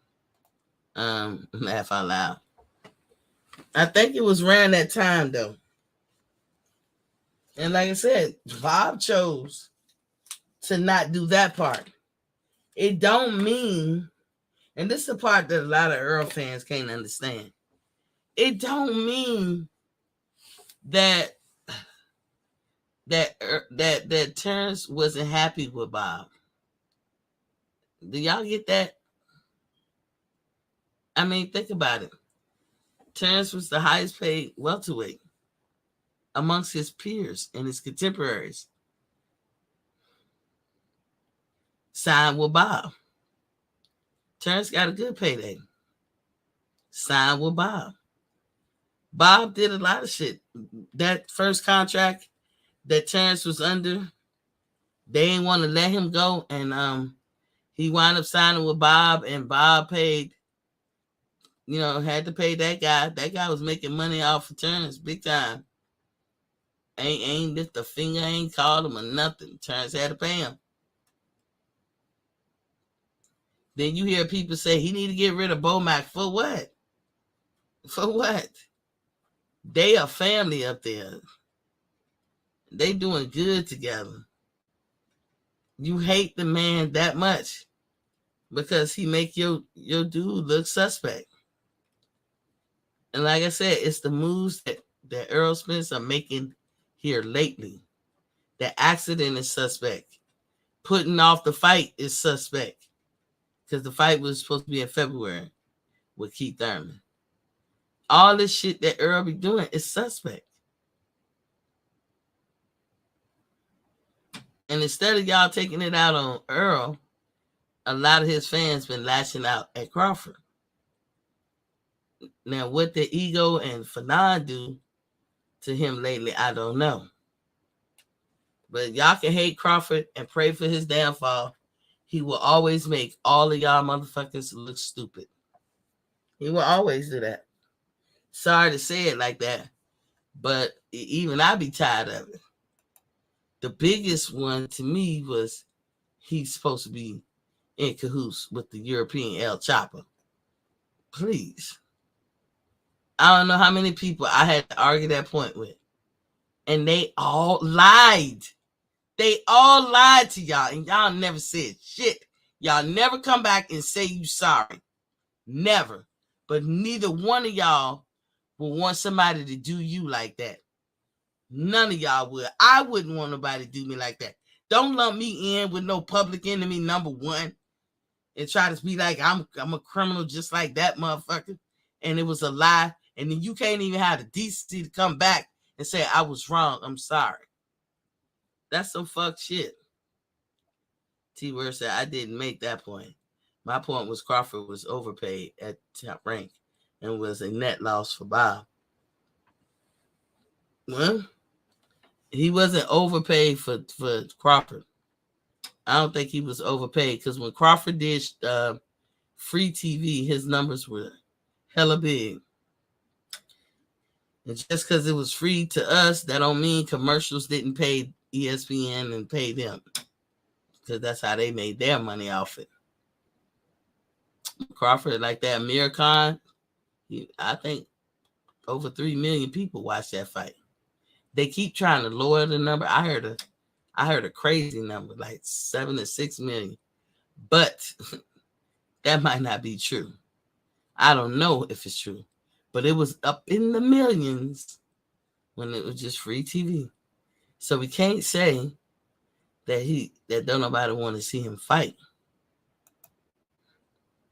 It says, unless you break motherfucking pay-per-view numbers, we will never hear real, actual, factual numbers. We won't. But then you can't say stuff like, or this can't be a fact. If you Google any boxer, Terence Crawford is trending more than any boxer in the whole sport. If you try to do a show and you put Terence Crawford in as your content, your show gonna do numbers more than any other boxer. But at the same time, he's a nobody and nobody knows him and nobody likes him, right? That the two don't make sense. They don't gel together. T-Word said Bud received 21 million guarantee and didn't earn that for Top Rank. That's a loss. But you talking about total being with Top Rank? Again, the fighter got to take care of themselves. Okay. Bob Arum know what he's doing. Bob Arum is worth about $500 million. between $300 to $500 million. He know what he's doing. So don't cry for me, Argentina, when it comes to Bob Arum. Every fighter got to do what's best for them. They should. Because they're going to look up and they're going to see what they lost just in the wear and tear of their body alone. And I hope whatever they paid them was something that they deemed worth it. Because what you don't want to do is leave the sport when you no longer can be effective in the sport and your body gone to hell and you can't make that kind of money no more. That's what you don't want. Now, if Big Fish was the hot commodity at PBC, there's nothing in me that tells me that they should have only been paying him 1.5 as a guaranteed purse. T-Word said, I saw his peak viewership. It's there, but you don't attribute the network ads to one fighter. No, I'm not attributing to one fighter. I'm saying when he fought free, those numbers were high. And I'm saying, just like any show, if you watch Oprah, you didn't just be watching Oprah. Oprah didn't talk the whole show. She had guests. And she had topics and subjects. So the show wasn't about Oprah, and all we did was talk to Oprah. And Oprah had advertisers clamoring to get a commercial on her shit. Like a 5-second or 10-second spot on Oprah's show, you'd have been paying her $40 to $60 to $100 million in advertising fees. Can you imagine? And that's an hour show, so you know it's at least 15 good minutes of advertising. 15 good minutes. Let's just try to break it up like this. A minute could be damn near $100 million. Just 1 minute. And do that 15 times. And I know people like, oh, gee, that's overdoing. No, I'm not overdoing it. Oprah had 15 seconds and 20-second ads that was going for $40 and $60 million. And this is back in the day. That model has not totally gone away. That's what made PBC so great in the beginning. They departed from it. Why? I don't know. But PBC was good. They could afford to pay their fighters good and all that stuff. They were in the black. And they was working with the budget of like I said, the advertising. If it's free, the network is making their money off of advertisers. Jay Reedy said, why didn't Terence stand on his Twitter post? He let ego and Fanon get in his head.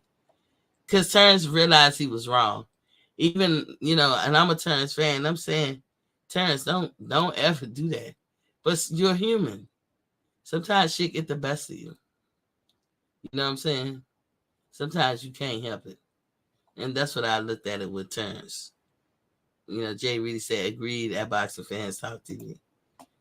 T-Word said, what I'm saying is relevant to why PBC didn't offer him more of a guarantee. Look, they didn't offer him any guarantee, T-Word. And they can have their reasons all they want. Terence don't have to go lower his value just to accommodate whatever other program. He doesn't have to do that. PBC can feel how they want to feel about him. But that don't mean that Terence feels the same way about himself as PBC feel. That's all I'm saying, T-Word.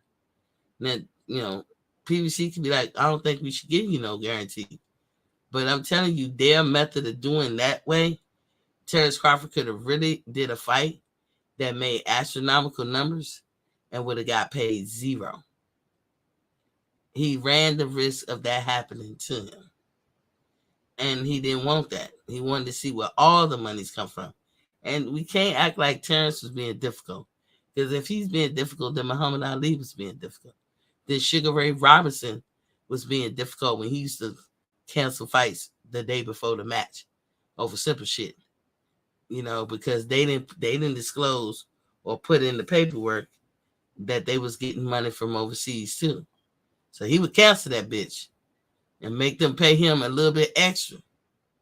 So, I mean, this ain't nothing new that Terence was doing.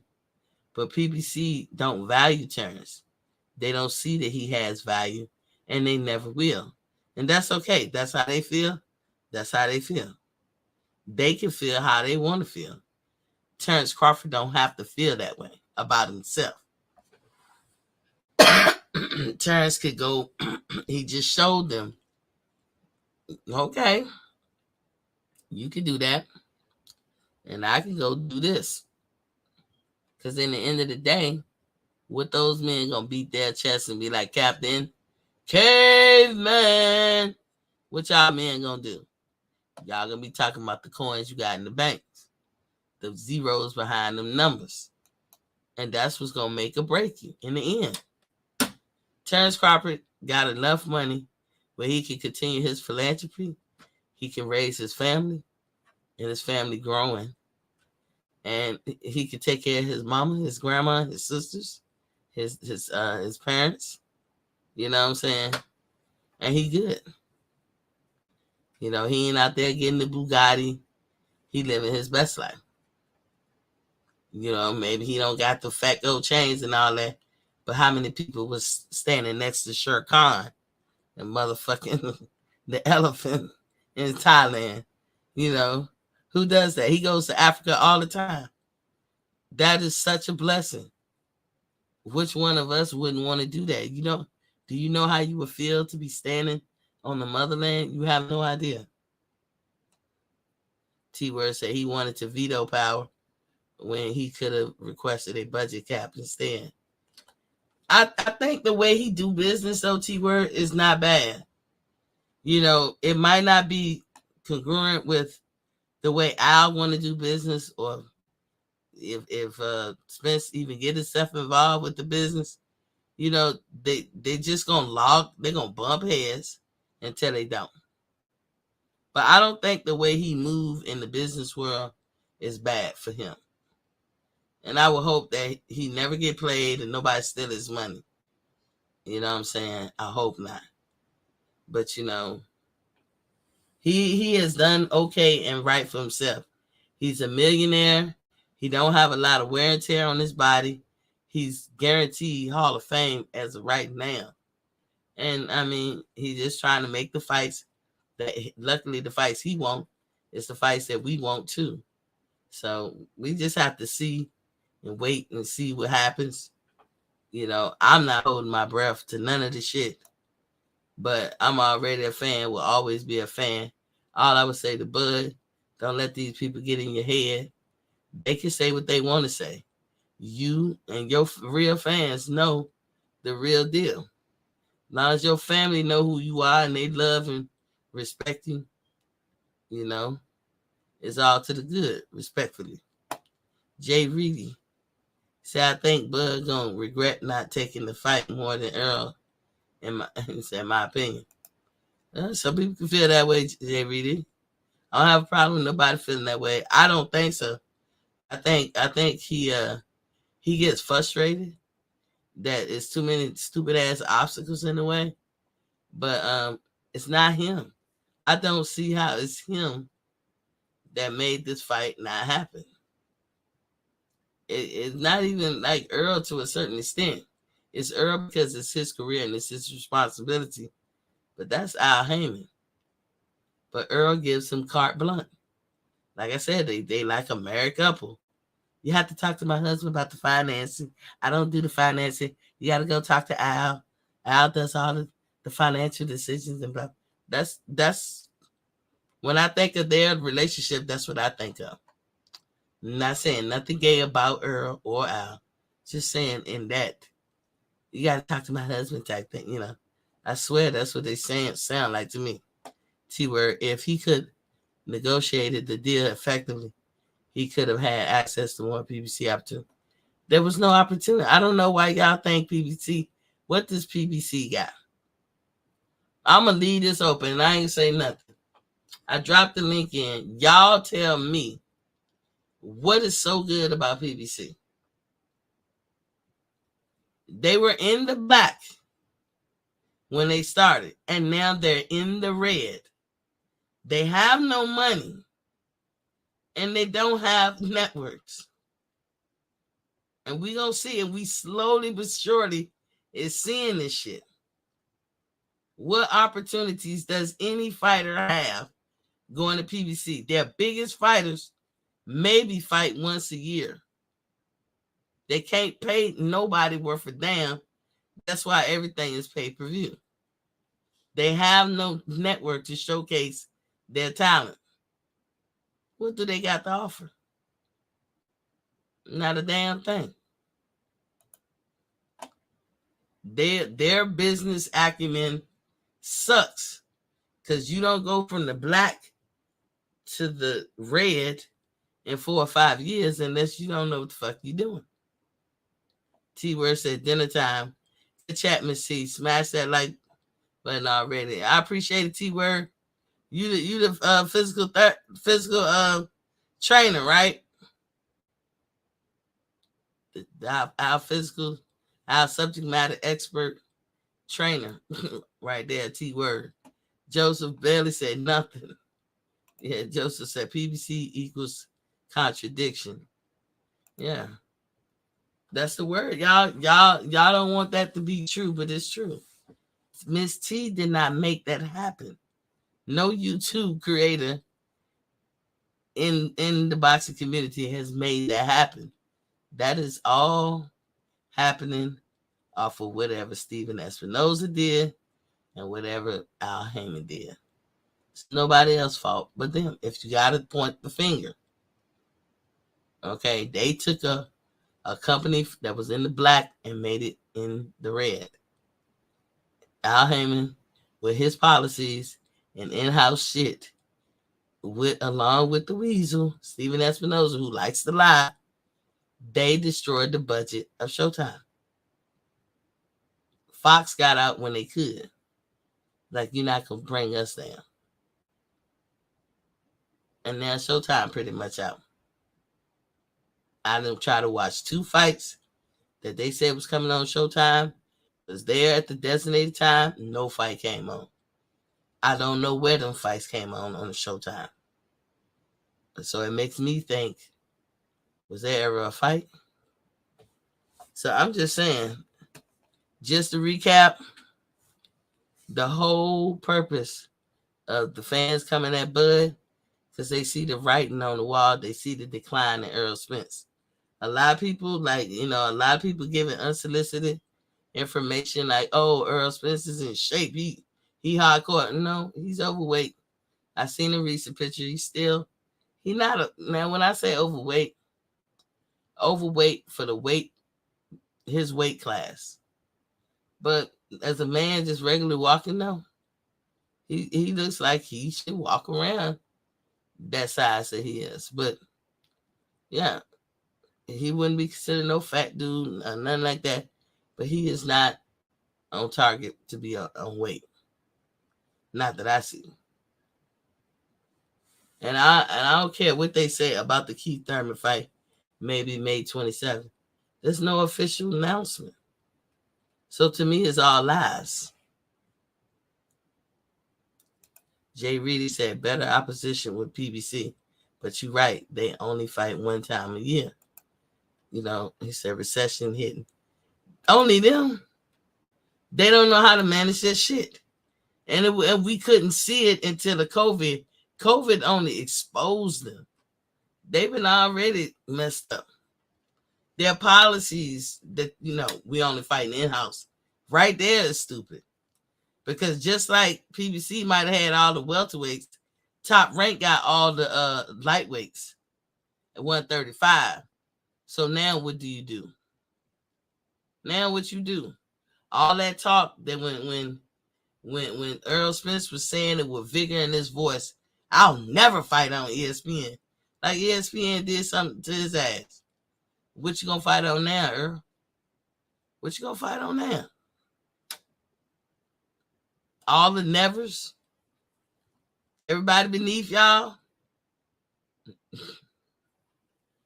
You're so busy trying to put down BLK and not looking at it like shit. That might be a come up for y'all. You ain't got to go through no middleman and all that bull crap. You would get people to invest. All that bullshit they was talking, Warren Buffett invested in Terrence outing would be okay. No, he didn't. No, he didn't. I'm like, he was in the commercial that they played through the whole night. I mean, what? I'm supposed to act like I don't see Buffett Enterprises in that shit? But because they so attached to Earl Spence, they attached to PBC. And now PBC is falling before their eyes, and Earl is falling before their eyes. And they mad. They are mad, and so they gotta lash out. But Terrence, don't you fall for it. Let them fall. They are perfectly willing to let you fall. Let them fall. All the way down. You ain't gotta help it. You ain't gotta do nothing. They know so much, let them fall. Jay Reed said all the promotion companies are hurting. Maybe ESPN okay. Yeah. Fox is not hurting. Fox was money won't being spent right when they was with dealing with the PBC. Showtime is the only one that's hurting. Showtime overall. They're getting totally absorbed by Paramount. That means their movies, their shows, their whatever. And they work with CBS. So, but CBS ain't got no boxing budget. And they won't be.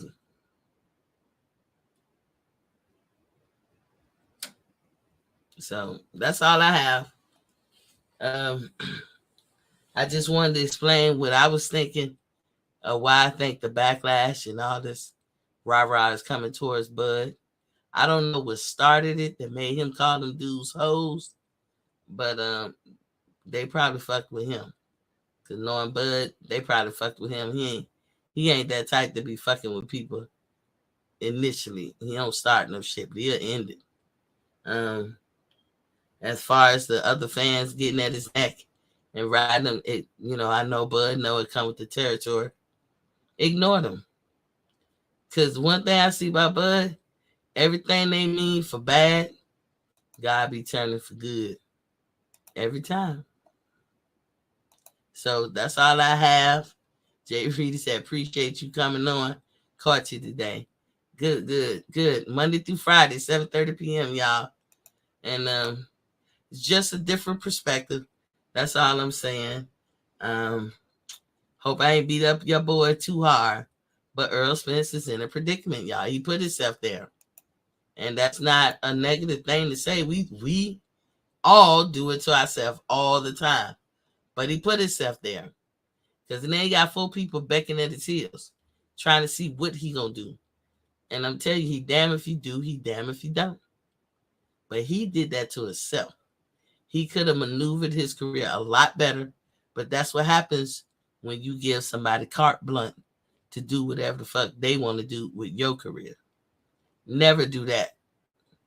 You are the captain of your ship, and you always let that be known. But until then, till the next time we see you, in my Pamela James voice, peace. ATL, where you been, boy?